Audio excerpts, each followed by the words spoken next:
Welcome back to city news. ఇచ్చిన ప్రతి ఒక్క హామీని కూటమి ప్రభుత్వం తప్పనిసరిగా నెరవేరుస్తుందని పట్టణ టీడీపీ నాయకులు పేర్కొన్నారు.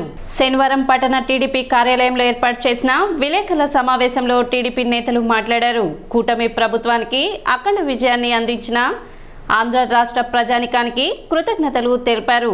కూటమికి 164 సీట్లు రావడంతో వైసీపీ అంతర్మండలంలో పండిందని, జగన్మోహన్ రెడ్డి నాయకత్వంలో గెలిచిన ఓడిన పార్టీ నేతలతో సమావేశం నిర్వహించుకొని మరల రాష్ట్రంలో అరాచకాలు ఏ విధంగా మొదలు పెట్టాలని దానిపై సన్నద్ధమవుతున్నారని విమర్శించారు.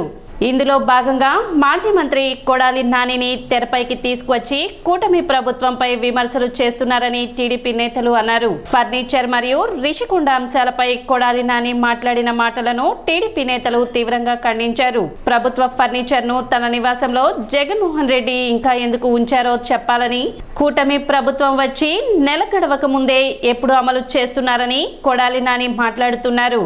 రానున్న రోజుల్లో కూటమి ప్రభుత్వం ఇచ్చిన హామీలను న్యాయబద్ధమైన పరిపాలనతో తప్పకుండా అమలు చేస్తుందని టీడీపీ నేతలు తెలిపారు.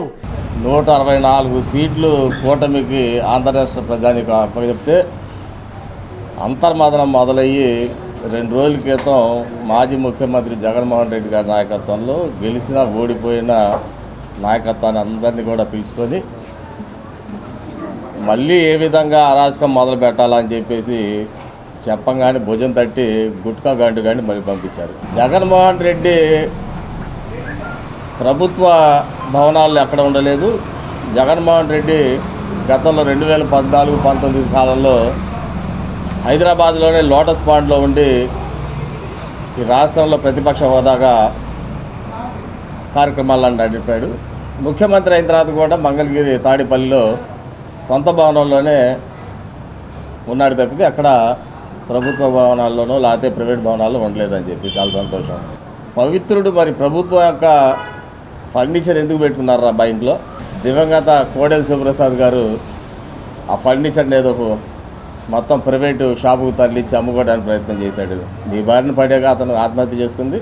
ఫర్నిచర్ కావాలంటే ఎంతో డబ్బులు చెప్పండి కట్టేస్తాం, లేకపోతే మనిషిని పంపిస్తామని చెప్పి. మరి మీరు అంత పవిత్రులైతే అడిగేదాకా ఎందుకు పెట్టుకున్నారు మీ ఇళ్లలో? ఖచ్చితంగా మీరు ప్రభుత్వంలో ఉండి ఏ విధమైన అవకతవకలు చేశారు, ఏ విధమైన అవినీతి చేశారో చట్టపరంగానే ఈ ప్రభుత్వం చంద్రబాబు గారి నాయకత్వంలో, పవన్ కళ్యాణ్ గారి నాయకత్వంలో మీ తాట తీస్తాం. ఖచ్చితంగా మీ నేరాలన్నీ ప్రజల ముందు పెట్టడానికే ఈరోజు చంద్రబాబు నాయుడు గారు కానీ పవన్ కళ్యాణ్ కానీ చట్ట పరిధిలో న్యాయబద్ధంగా ఏ విధంగా పరిపాలన చేయాలో ఆ విధంగా పరిపాలన చేస్తారులే. కానీ కార్యక్రమంలో టీడీపీ నాయకులు, కార్యకర్తలు పాల్గొన్నారు. ఇంతకు ముందు ఉన్న పథకాలు తీసేయటం కానివ్వండి, ఇంతకు ముందు ఏ రకంగా అయితే ఈ బడుగు బలహీన వర్గాలు ఈ తెలుగుదేశం పార్టీని అంటుపెట్టుకొని హ్యాపీగా బతుకుతున్నారో వాళ్ళందరినీ కూడా తారుమారు చేసేసి ప్రజల్ని ఇక్కట్లకు గురి చేసి నానా హింస పెట్టి అనరాని మాటలతోటి ఇబ్బందులు పెట్టి బాబు గారు లాంటి వాళ్ళని కూడా ఏ కేసు లేకుండా 53 రోజులు లోపలేయించిన ఘనత ఈ రాక్షస ప్రభుత్వానికి. రాబోయే రోజుల్లో ఇక్కడ మనకి పెంసాని చంద్రశేఖర్ గారు ఎంపీగా, నాదెండ్ల మనోహర్ గారు ఎమ్మెల్యేగా గెలవటానికి ముఖ్య కారకులైన మన ఆలపాటి రాజేంద్ర ప్రసాద్ గారికి ముందు ఆయనకు హృదయపూర్వక కృతజ్ఞతలు, ధన్యవాదాలు, శుభాకాంక్షలు ముందు ఆలపాటి రాజా గారికి తెలియజేసి రాజా గారిని పిలిచి ఆయనకు పెద్దపీట వేయాలని చెప్పని ఈ తెనాలి నియోజకవర్గ ప్రజలంతా కూడా ముక్త కంఠంతో అందరూ అదే మాట. 3 పార్టీల కార్యకర్తలను కూడా కలిసి ఓట్లన్నీ కూడా ఒకే చోట పడేటట్టుగా ప్రయత్నం చేసి ఇంత మెజార్టీ తీసుకురావడానికి ముఖ్య కారణం ఆలపాటి రాజేంద్ర ప్రసాద్ గారు. మరి ఆయన్ని చంద్రబాబు నాయుడు కూడా గుర్తుంచుకొని ఆయనకు తగిన గుర్తింపు ఇవ్వాలని కోరుకుంటున్నా. మరి ఎన్నికల్లో 48,000 మెజార్టీతో గెలిపించడం అంటే తెనాలి చరిత్రలోనే మరి చెప్పుకోదగ్గ విషయం. మరి ఇటువంటి ఏ ఊపు తగ్గకుండా ప్రజలకు మంచి పనులు చేస్తూ మరి మన ప్రభుత్వం ఇంకా ముందుకు పోయి ఈ 11 సీట్లన్నా గెలిచారు. ఇప్పుడు ఆ 11 కూడా లేకుండా చేస్తే ఇంకా సంతోషంగా ఉండేదని నేను తెలియపరుస్తూ సెలవు తీసుకుంటాను. తెనాలి మండలం కొలకలూరు గ్రామంలో ఆదిత్యానందనవనం FPO ఆధ్వర్యంలో శనివారం ఏరువాక పౌర్ణమి మహోత్సవం వైభవంగా నిర్వహించారు. ఈ సందర్భంగా ముఖ్య అతిథిగా హాజరైన గుంటూరు జిల్లా వ్యవసాయాధికారి వెంకటేశ్వర్లు మాట్లాడుతూ ప్రతి అనారోగ్యానికి ఒక ప్రత్యేక రకం దేశవాళీ వరి రకం ఉన్నాయన్నారు. ఆహారంతోనే ఆరోగ్యాన్ని మనం సంరక్షించుకోవచ్చని, ప్రకృతి వ్యవసాయ విధానం ద్వారా రైతుకు వ్యవసాయం గిట్టుబాటు కావడంతో పాటు ప్రజలందరికీ మంచి ఆరోగ్యం సమకూరుతుందని తెలిపారు. రైతు ఉత్పత్తిదారుల సంఘాల ద్వారా రైతులకు అనేక ప్రయోజనాలు ఉన్నాయని, రైతులందరూ సభ్యులుగా చేరి ప్రకృతి వ్యవసాయంలో భాగస్వాములు కావాలని పిలుపునిచ్చారు. ప్రకృతి వ్యవసాయ విభాగం జిల్లాధికారి రాజకుమారి మాట్లాడుతూ, సాంప్రదాయబద్ధంగా ఏరువాక పౌర్ణమితో వ్యవసాయానికి నాంది పలుకుతామని, ఈరోజు ఏరువాక పౌర్ణమి మహోత్సవం నిర్వహించడం ఆనందంగా ఉందని తెలిపారు. నందనవనం అధ్యక్షులు ఎర్రంశెట్టి హనుమంతరావు అధ్యక్షత వహించి మాట్లాడుతూ, భారతీయ సంస్కృతిలో రైతుకు వ్యవసాయం వ్యాపారం కాదని, జీవన విధానం అని తెలిపారు. తెలుగువారికి ఉగాది పండుగల వ్యవసాయానికి ఏరువాక పౌర్ణమి తొలి పండుగని అన్నారు. రైతులకు ప్రజలకు వారధిగా ఆదిత్యానందన వనం నిలుస్తుందని చెప్పారు. కార్యక్రమంలో ఏడి ఉషారాణి, మండల వ్యవసాయాధికారి ప్రేమ్ సాగర్, ఆదర్శ రైతులు బాపయ్య, రామకృష్ణ తదితరులు పాల్గొన్నారు. ఎన్ఎఫ్ఏ సుమా, క్షేత్ర సిబ్బంది, రైతులు పాల్గొని ఉత్సాహంగా వేడుక జరిపారు. దూళ్ల నరసింహారావు ఏరువాక సాగగా అంబటి మారుతి వరప్రసాద్ వందన సమర్పణ చేశారు. రైతులందరూ ఎంతో ఇష్టపూర్వకంగా ప్రతిష్టాత్మకంగా జరుపుకునేటువంటి ఏరువాక దినోత్సవము.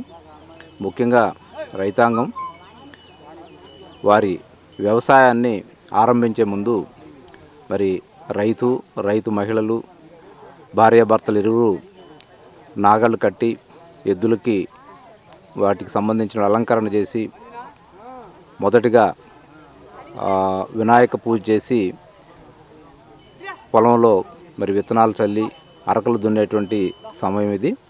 ఈరోజు ఏరువాక పౌర్ణమి సందర్భంగా రైతులందరూ కూడా ఈ వ్యవసాయాన్ని దేవుడు అన్ని విధాల మరి వర్షదేవుణ్ణి ప్రార్థిస్తూ వర్షాలు సమయానుకూలంగా పడాలని, మంచి పంటలు పండాలని, మరి రైతు లోగిళ్ళు ధాన్యాలతోటి నిండాలని, రైతుకి మంచి లాభం కలగాలని మరి రైతులంతా కూడా పూజ చేసి మొదటిగా ఈ నాగలు దున్నేటువంటి కార్యక్రమాన్ని మొదలుపెట్టడం జరుగుతుంది. ఈరోజు మరి నందనవనం ఎఫ్పిఓ వారి ఆధ్వర్యంలో మరి ఇప్పుడు అనుకొని మరి వాళ్ళు చేయటం స్టార్ట్ చేశారు రైతులందరితో. మరి ఎందుకంటే ఇందాక మన డిఈఓ గారు చెప్పినట్టుగా సకాలంలో వరుణుడు కరుణించి మరి వర్షాలు పడి ఎటువంటి కరువు కాటకాలు లేకుండా రైతులందరూ సుభిక్షంగా మరి ఈరోజే మరి అరక కట్టి మరి హలం పట్టి రైతులు పొలం దున్నుతున్నారు. కాబట్టి మరి వారికి అన్ని విధాల, ముఖ్యంగా ఈ ప్రకృతి వ్యవసాయ విభాగము మరియు మన అగ్రికల్చర్ డిపార్ట్మెంటు ఇరువురం కలిసి మరి ఇక్కడ ఈ ప్రోగ్రాము వారి సహకారంతో, ఎఫ్పిఓ వారి సహకారంతో మరి ఏర్పాటు చేశారు. మరి రైతులందరూ కూడా సుభిక్షంగా వారు మరింత ముందుకు వెళ్ళాలని చెప్పి మరి ఈ సంవత్సరం అన్ని సంవత్సరాల కంటే ఇంకా సుభిక్షంగా రైతులందరూ వారి దిగుబడి తీసుకోవాలని చెప్పి. పూర్వం ప్రతి గ్రామంలో కూడా ఏరువాక పౌర్ణమి అనేది మహోత్సవంగా, మహావైభవంగా జరిగేవి. సో మర్చిపోయినటువంటి సంస్కృతిని మళ్ళీ వెలికి తీసుకొచ్చి భారతదేశానికి పూర్వవైభవం చేకూర్చడానికి, వ్యవసాయానికి వెన్నుముకగా నిలిచినటువంటి వ్యవసాయాన్ని మళ్ళీ ముందుకు తీసుకెళ్ళడం కోసమే ప్రధానమంత్రి మోడీ గారు సంకల్పించి ఈ ప్రకృతి వ్యవసాయాన్ని ప్రోత్సహించడానికి కూడా ప్రత్యేక పథకాలు రూపొందించారు. ఆ బాటలోనే మనకి నూతనంగా ఏర్పడినటువంటి రాష్ట్ర ప్రభుత్వం కూడా చంద్రబాబు నాయుడు గారు, పవన్ కళ్యాణ్ గారి నాయకత్వంలో మరింత రైతులకు ప్రోత్సాహం ఇస్తారని, వ్యవసాయం గణనీయంగా అభివృద్ధి చెందుతుందని, అలాగే రైతే స్వతంత్రంగా మార్కెట్ చేసుకోగలిగితే వ్యవసాయం లాభసాటిగా మారుతుంది. దానిని ప్రతి ఒక్కళ్ళు కూడా గుర్తించి ప్రోత్సహించాలని చెప్పి కూడా ఆశిస్తూ ఈరోజు ఈ కార్యక్రమానికి అనుకోకుండా ఏర్పాటు. రామనామం అందరినీ పరవశింపచేస్తుందని వాచస్పతి బ్రహ్మశ్రీ చాగటి కోటేశ్వరరావు పేర్కొన్నారు. శ్రీ సువత్సల సమేత శ్రీ పంచముఖ ఆంజనేయ స్వామి ఆలయ సేవా సమితి ఆధ్వర్యంలో స్థానిక ఏఎన్సి ప్రాంగణంలో నిర్వహించిన కార్యక్రమంలో ఆయన రామనామం, హనుమాన్ చాలీసా పారాయణ విశిష్టతలపై ప్రవచనం చేశారు. అనురక్తితో రామనామం పలికిన, రామాయణం చదివిన, రామకథ విన్నా శ్రీరాముడు కనికరిస్తారని చెప్పారు. మనసు, మాట, శరీరం లగ్నం చేసి రామనామం రాయటం మహా తపస్సు వంటిదని పేర్కొన్నారు. ఆ నామాన్ని 3 సార్లు చెబితే విష్ణు సహస్రమని, ఇలా చేస్తే పాపం దహిస్తుందని, అనురక్తి కలుగుతుందన్నారు. సుందరకాండలో రాముడికి బదులు రామకథ ఉందని, దీనిని చెప్పినప్పుడు చనిపోయేవారు బతుకుతారన్నారు. ఇంతటి మధురమైన కథ లోకంలో మరొకటి కనిపించదని పేర్కొన్నారు. మనిషి ధర్మానికి కట్టుబడితే శాంతికి భంగం ఉండదని, దీని పునాది రామాయణంలో ఉందన్నారు. హనుమాన్ చాలీసా పారాయణం చేసిన వారికి కష్టాల నుండి విముక్తి లభిస్తుందని, మృత్యుగండం తొలగుతుందన్నారు. తొలుత చాగంటి కోటేశ్వరరావును నిర్వాహకులు ఘనంగా సత్కరించారు. ఈ కార్యక్రమంలో న్యాయమూర్తి రాజశేఖర్, పౌర సరఫరాల శాఖ మంత్రి నాదెండ్ల మనోహర సతీమణి మనోహరం తదితరులు హాజరయ్యారు. కపము, వాతము, పైత్యము మొదలవి అన్ని ప్రకోపించి నా ఊపిరి ఆడక, ఊపిరి అందక నేను కొట్టుకుంటున్నటువంటి సమయంలో ఒక పక్క బంధువులందరూ బయటికి తీసుకొచ్చి పడుకోబెట్టేస్తుంటే అప్పుడు నాకు భగవంతుడి యొక్క నామం స్ఫురించమంటే స్ఫురిస్తుంటారు. భయంతో చాటలు పట్టేసి హడిగిపోతూ ఉంటారు. అప్పుడు నేను పలకగలనో పలకలేనో, నాటికి గుడి నీ నామస్మరణ చేయదు. జ్ఞాపకం పెట్టుకో స్వామి, తెలిసో తెలియకో ప్రసంగవశాత్తు పౌర్ణమి నాడు ప్రదోష వేళలో జ్యేష్ఠమాసంలో శుక్లపక్షంలో నేను అనుకోకుండా ఈ శుక్రవారం సాయంకాలం వేళ నాటికి గుడి నీ నామస్మరణ చేయదు. చివిగిడవల్యభూషణ వికాస శ్రీధర్మపుర నివాస దుష్ట సంహార నరసింహ దురిత దూర.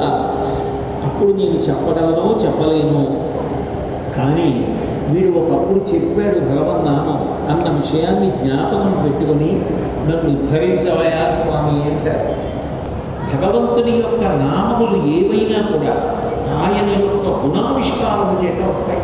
అందుకే తెలిసో తెలియకో మీరు ఏ రూపాన్ని ఏ నామాన్ని దృష్టిలో పెట్టుకోకుండా భగవంతుని యొక్క గుణములను వర్ణిస్తూ నేను భగవంతుడిని రక్షణ కోరుతున్నా అనే భావనతో పలికినప్పటికీ కూడా భగవంతుడు కదిలి వచ్చేటట్టు చేస్తున్నాడు. గజేంద్రమోక్షణ ఘట్టంలో నిజానికి గజేంద్రుడు ఏ ఒక్కరిని పేరు పెట్టి పిలవలేదు. ఆయన అన్నిటినీ విడిచిపెట్టేసి భగవంతుని యొక్క గుణములు ఒక్కటే చెప్పాడు. ఎవరి జనించు జగమెవ్వరి లోపల నుండి లీలమయ్యప్పని ఎందుడిందు పరమేశ్వరుడెప్పుడు మూల కారణముడెప్పుడు నాది మధ్యయుడెప్పుడు సర్వము తానైన వాడెప్పుడు వాని ఆత్మహో ఈశ్వరుడి శరణంపు వేడదన్నాడు. శరణాగతి చేసి భగవంతుని యొక్క గుణములను మాత్రమే చెప్పాడు.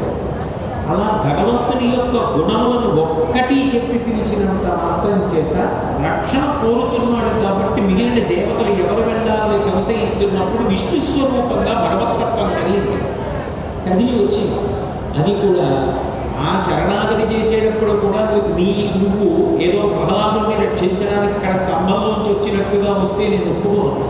నువ్వు వచ్చేటప్పుడు మొరలెరుంబుచు తన్ను మొరగువాడు నిన్ను నువ్వు మరిచిపోయి రావాలన్నాడు. కాబట్టి ఎక్కడో వైకుంఠవరంలో నడిలో ఆమూల సౌభంబుగా బలవంతారమనంతరం మృతధర ప్రాతేందుకంతోపల పర్యంకరమా వినోదీయో ఆపన్న ప్రసన్నుండు విఫల నాగేంద్రము పాహీ పాహీయత గుయ్యాడించి సవరంభియై సిరిగియ్యప్పుడు శంఖచక్రయుగముంచేదో ఈ సంధింపడే పరివారంబులు జీర్ణ భ్రగపతి మన్నింపడు ఆకర్ణికంకరథం విల్లము చక్కనొక్కడు వివాద ప్రోద్ధిత శ్రీ కుచోపరి చలాంచలమైన వీడడు గజ ప్రాణావనోత్సాహి తన వెంటంసిరి లక్ష్మి వెంటన అవరోధములాపము దాని వెనుక పక్షీంద్రుడు ధను కౌమోదికి శంఖచక్ర నిగాయుంబును ధజనీకాంతుడు తావొచ్చి రొయ్యన వైకుంఠ పొలంబున కలుగుమా రాబాల గోపాలమున్న సరిపోతున్నాయి.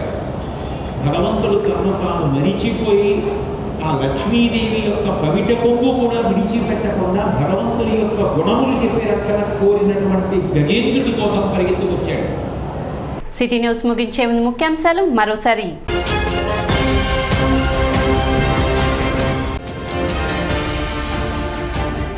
తెనాలి మండలం కొలకలూరు గ్రామంలో ఘనంగా ఏరువాక పౌర్ణమి మహోత్సవం.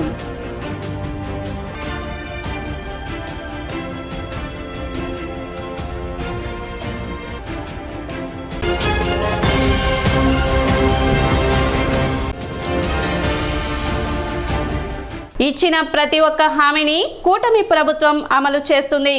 పట్టణ టీడీపీ నాయకులు.